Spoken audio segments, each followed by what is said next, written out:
మీకు ఎవరెవరితో పరిచయాలు ఉంటాయి ఇండస్ట్రీలో? ఎవరోనే అందరితో టచ్లో ఉంటారు. అదే ఒక హై ప్రొఫైల్స్ ఒక 5 చెప్పండి. యాంకర్స్ ఉంటారు అందరు. చెప్పండి, పేర్లు చెప్పండి. పేర్లు ఎందుకు? యాంకర్ రష్మి గారు ఉంటారు, శ్యామల గారు ఉంటారు. యాంకర్ రష్మి గారు అంటే ఎవరు? జబర్దస్త్ యాంకరా? నెక్స్ట్ అన్సూయ గారు ఉంటారు. ఆమె కూడా జబర్దస్త్. అన్సూయ గారు, ఇంకా శ్యామల గారు. శ్యామల గారు అంటే రీసెంట్ గా వాళ్ళందరితోటి రెగ్యులర్ టచ్ లని కాకుండా వాళ్ళకు ఏదైనా వర్క్ ఉందన్నప్పుడు మాత్రమే మెసేజ్ చేస్తుంటారు. ఏ వర్క్? సింగర్స్ అంటే like shopping malls openings events ఉంటాయి కదా, ఆ టైప్. ఇక షూట్స్ కి వాళ్ళకి తగ్గట్టుగా దొరకాలంటే ప్రొడక్షన్స్ అమౌంట్ రెమ్యునేషన్స్ మెయింటైన్ చేయబడుతుంది.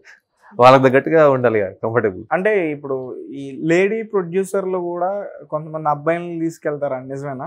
అది నేను ఓల్డ్ ఇంటర్వ్యూలో ఒక లేడీ అడిగింది, అంటే అప్పుడు తెలిసింది నాకు లేడీ ప్రొడ్యూసర్స్ బాయ్స్ అడుగుతారని. నాకు అడిగింది కమిట్మెంట్. ఇప్పుడు వరకు నాకు నిజంగా అడుగుతారా?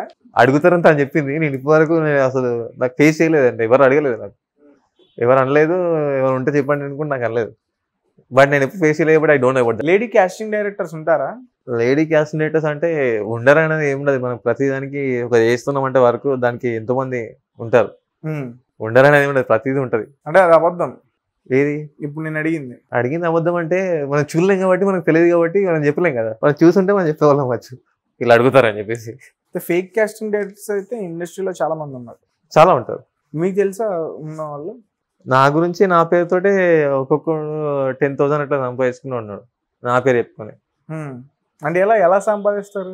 అదే ఛాన్స్ ఇస్తామని చెప్పేసి, నీకు రోల్ ఇస్తామని చెప్పేసి, ఒక సినిమాలో ఛాన్స్ ఇస్తాం అది అని, ఈ సినిమా ఉంది ఈ సినిమాలో పెట్టిస్తామని. వాళ్ళకి తెలియదు కదా ఎలాంటి క్వశ్చన్స్ చేయాలో. ఆర్టిస్టులకు కూడా కట్టేసి మా పేర్లు స్ప్రెడ్ చేయడం. ఇప్పుడు నేనే ఉన్నాను, నాకు ఛాన్స్ కావాలి, నీ దగ్గరికి వచ్చా, నువ్వు ఎట్లా మాట్లాడుతావు?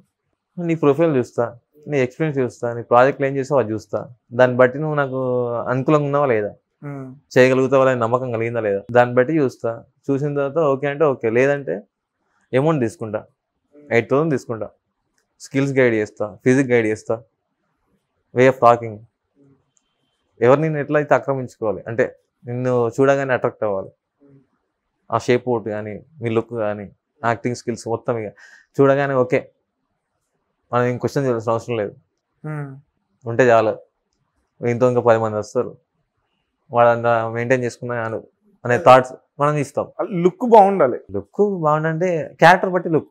నోట్లో నుంచి మాట రాకపోయినా బెబ్బెబ్బే అన్నా ఓకే. ఇప్పుడు వేరే ముంబై, చెన్నై ఇట్లా నుంచి అక్కడ వస్తారు, వాళ్ళకు అసలు నోట్ల గురించి డైలాగ్ కూడా రాదు. ఆయన సెలెక్ట్ ఏం చేస్తారు, లిప్ పేమెంట్ బట్టి డబ్బింగ్ చెప్పేస్తారు, అంతే కదా. అంతెందుకు మన వెంకటేష్ అండ్ మహేష్ బాబు సినిమా ఉంది కదా, సీతమామ ఇట్లా సినిమాలు చేయాలి, అందులో ఒక సిస్టర్ రోల్ ఉంటుంది. తనకి నోట్ల నుంచి మాట రాదు కదా, రియల్ లైఫ్ లో తనకు రాదని చెప్పి మెన్షన్ చేశారు కదా. తను మరి డైలాగ్ చెప్పిన లిప్ పేమెంట్ ఇస్తేనే కదా. అదే ఎందుకు మన ఇండస్ట్రీలో తెలుగు వాళ్ళు తక్కువ ఉంటారు, తెలుగు హీరోయిన్స్ తక్కువ ఉంటారు, ఎక్కువ నార్త్ సైడ్ వాళ్ళు ఉంటారు. వీళ్ళకి యాటిట్యూడ్ ఎక్కువ.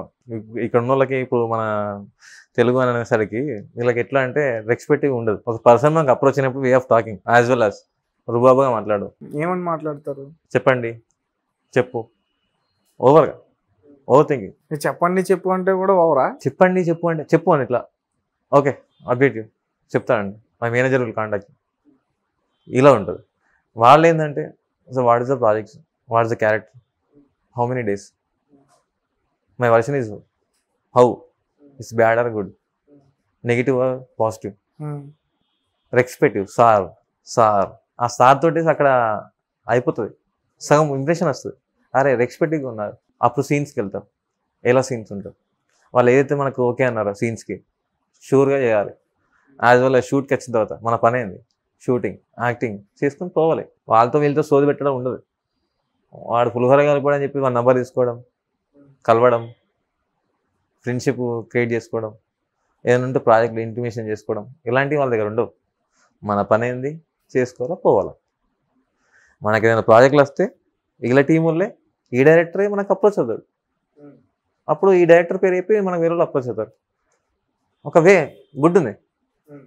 ఇక్కడ అట్లా లేదు కదా. ఎవరంటే వాళ్ళు పరిచయం అవుతారు, పరిచయం చేసుకోగానే నిశ్చయం అయింది అనుకోండి కథం టామ్. అంటే మీరు ఏమంటారా, ఇండస్ట్రీలో అసలు కమిట్మెంట్లో ఉండవు అన్న వేలో మాట్లాడుతున్నారు. ఇండస్ట్రీలో కమిట్మెంట్స్ ఉంటాయంటే మనం వెళ్ళే రూట్ బట్టి ఉంటుంది. ఇప్పుడు నేను ఇప్పటి వరకు నేను కమిట్మెంట్ ప్రాజెక్ట్లే చేయలేదు. అసలు కమిట్మెంట్ ప్రాజెక్ట్లో వేస్తుంటే అసలు నేను ఇక్కడ దాకా ఇంటర్వ్యూకి మీరు నా ఇంటికి వచ్చేవాళ్ళు, నేను మీదే ఉంటేనా చేసి ఉంటే డబ్బులు నేనే స్టూడియో పెట్టుకునేవాడిని, నేను ఒక యాంకర్ పెట్టుకుని ఇంటర్వ్యూ చేసుకునేవాడిని. అంటే కమిట్మెంట్ తో పాటు డబ్బులు కూడా తీసుకుంటారా? డబ్బులు ఉంటాయి కదా, చేసేది డబ్బు కోసం కదా, చేసేదే డబ్బు కోసం. డబ్బులు ఇచ్చి మరి కమిట్మెంట్ వస్తారా? లే అట్లా కాదు, కమిట్మెంట్ ఇచ్చేదే డబ్బు కోసం. నాకు డబ్బు కావాలంటే కమిట్మెంట్ ఇవ్వాలి. అంటే వాళ్ళకి డబ్బులు ఇస్తారు, డబ్బులతో పాటు ఆఫర్ ఇస్తారు, సినిమాలో ఛాన్స్ ఇస్తారు. పక్కా పక్క అంటే అది కూడా నేను ట్రస్ట్ చేయలేదు, నమ్మలేము. How you trust? ఎన్నో సినిమాలు జరుగుతున్నాయి, వందల సినిమాలు జరుగుతున్నాయి షూటింగ్లో, వందల రిలీజ్ అవుతున్నాయా? లేదు కదా, 100లో 5 కాడే రిలీజ్ కాడికి వస్తున్నాయి. రిలీజ్లో 5లో ఎన్ని వస్తున్నాయి? 3 సినిమాలు చిన్న సినిమా థియేటర్లు వస్తాయి, 2 వస్తున్నాయి, 2 పెద్ద థియేటర్లు వస్తున్నాయి. పెద్ద థియేటర్లో 2 వచ్చినా కూడా ఒకటే హిట్ అవుతుంది. అన్నిటి కాదు కదా, అన్ని షూటింగ్లు అవుతున్నాయి కదా, అన్ని సినిమాలే కదా, ఎందుకు రిలీజ్ అవ్వట్లేదు? అంటే ఏదో ప్రాజెక్ట్ అని చెప్పేసి ప్లాన్ చేసేసి వాళ్ళని వాడుకొని ఒక ఆఫీస్ పెట్టుకోవడం, సినిమా అని చెప్పడము, క్యారెక్టర్ అని చెప్పడము, చాలా ఉన్నాయి ఫేక్ ఆఫీస్. మరి వీటి గురించి ఇండస్ట్రీ పెద్దలు ఎవరు పట్టించుకోరా? వాళ్ళకంత టైం లేదు. ఫస్ట్ ఆఫ్ ఆల్ వాళ్ళమే ఇప్పుడు ఎవరైనా నీ లైఫ్ నువ్వు చూసుకుంటావు కానీ ఇంకొకరి లైఫ్ చూసుకునేంత లేదు కదా. ఇప్పుడు గ్రూప్లో వస్తాయి రిక్వైర్మెంట్స్, అందులో ఎవరు జెన్యూన్ ఎవరు ఫేకో తెలియదు. కాస్టింగ్ అని పెట్టేస్తారు, యాక్టర్స్ అని చెప్పి పెడతారు, ఆఫీస్కి వెళ్ళి మాట్లాడతారు, అది ఇది అని చెప్పి బ్లా. నీకంటే నీకు క్లారిటీ లేనప్పుడు అక్కడికి వెళ్ళి ఏం లాభం, ఏం యూజ్ ఉంది? ఏం లేదు కదా. అంటే ఈ కాస్టింగ్ కోచ్కి సంబంధించి ఇబ్బంది పడిన ఇప్పుడున్న ప్రెసెంట్ హీరోయిన్స్ ఎవరైనా ఉన్నారా? ఎప్పుడైనా పర్సనల్ ఫస్ట్ ఆఫ్ ఆల్ ఇలాంటి వాళ్ళు కాంప్రమైజ్ అంటే ఇట్లాంటి వాటిలో ఒప్పుకోరు వాళ్ళు. ఈ థింగ్స్ అనేది ఉండే వాళ్ళకి థాట్స్ ఉండదు. ఎందుకంటే వాళ్ళు ఆల్రెడీ సెలబ్రిటీస్ అయ్యారు కాబట్టి వాళ్ళకు డేట్స్ అనేవి ఖాళీగా ఉండక వాళ్ళకి ప్రాజెక్టులు వస్తూనే ఉన్నాయి. వాళ్ళకి ఇలాంటి చేయాల్సిన అవసరం లేదు. అసలు ఇవన్నీ అంతా రూమర్స్, ఎదుగుదలని తగ్గించడానికి అంతే. ఇదంతా రూమర్, అసలు అలాంటివి ఉండవు. అలాంటివి ఉండవు. ఫస్ట్ ఆఫ్ ఆల్ అవన్నీ రూమర్స్. అట్లా సెలబ్రిటీ కాకముందు కూడా ఇప్పుడు 2 లేడీస్ ఉన్నారు హాస్టల్స్లో, 2 యాక్టర్సే. ఒక అమ్మాయికి ప్రాజెక్టులు ఎక్కువ ఉన్నాయి, ఒక అమ్మాయికి ప్రాజెక్టులు తక్కువ ఉన్నాయి. ఎక్కువ అమ్మాయికి ప్రాజెక్టులు తగ్గాలంటే ఆమె గురించి నెగిటివ్ చెప్పాలి, ఆమె అట్లా ఇట్లా బ్లా అని అయితేనే కదా ఈమె ప్రాజెక్టులు వచ్చేది. ఇలా సినిమా సెలబ్రిటీ అయ్యకముందు ఇంతే, సెలబ్రిటీ కాకముందు ఇంతే. ఒక సెలబ్రిటీకి కానీ ఒక ఫీమేల్ యాక్టర్కి ఫోన్ చేసి పలానా వ్యక్తి అమ్మాయి నంబర్ అయ్యని అడుగు, ఇస్తుందా? ఇయ్యదు. ఎందుకు ఇస్తుంది? అదే ఒక అబ్బాయిని అడుగు, ఒక యాంకర్కి అడిగి ఇంకో యాంకర్ నంబర్ అని చెప్పి అడుగు, ఈయడా వీడు మనకి చెప్తాడు మంచోడే అనే థాట్ ఉంటుంది కదా. ఫస్ట్ ఆఫ్ ఆల్ ఇవన్నీ ఆలోచించకుండా నంబర్ ఇస్తాడు కదా. అయితే ఇప్పుడు మీరు వర్క్ చేస్తున్న ఈ కాస్టింగ్ డైరెక్టర్ వర్క్ ఎలా ఉంది, ఎలా అనిపిస్తుంది? ఎలా అంటే నేను దీనిపైన ఒకదానిపైన ఫోకస్ చేసుకోలేను. రియల్ ఎస్టేట్ చేస్తాను, ఈవెంట్స్ చేస్తాను, ఇంటీరియర్ చేస్తాను, ఇవన్నీ మెయింటైన్ చేసుకుంటుంటాను కాబట్టి ఎక్కువ దీనిపైన ఫోకస్ చేయను. నాకు వచ్చిన ప్రాజెక్టులు మాత్రమే చేసుకుంటాను. మీ లైఫ్ స్టైల్ ఏంటి? లైఫ్ స్టైల్ అంటే కొన్ని టైంలో వస్తాయి, కొన్ని టైంలో రావు. ఎంత సంపాదిస్తారు నెలకి? Depends on projects, depends on. ఇప్పటివరకు ఎంత ఎక్కువ సంపాదించారు? ఇప్పటివరకు ఎంత సంపాదించామంటే 2 కార్లు కొన్నాము, అన్ని అమ్మేసాము, ప్రాబ్లమ్స్ ఉన్నాయి. 2 కార్లు కొన్నారా?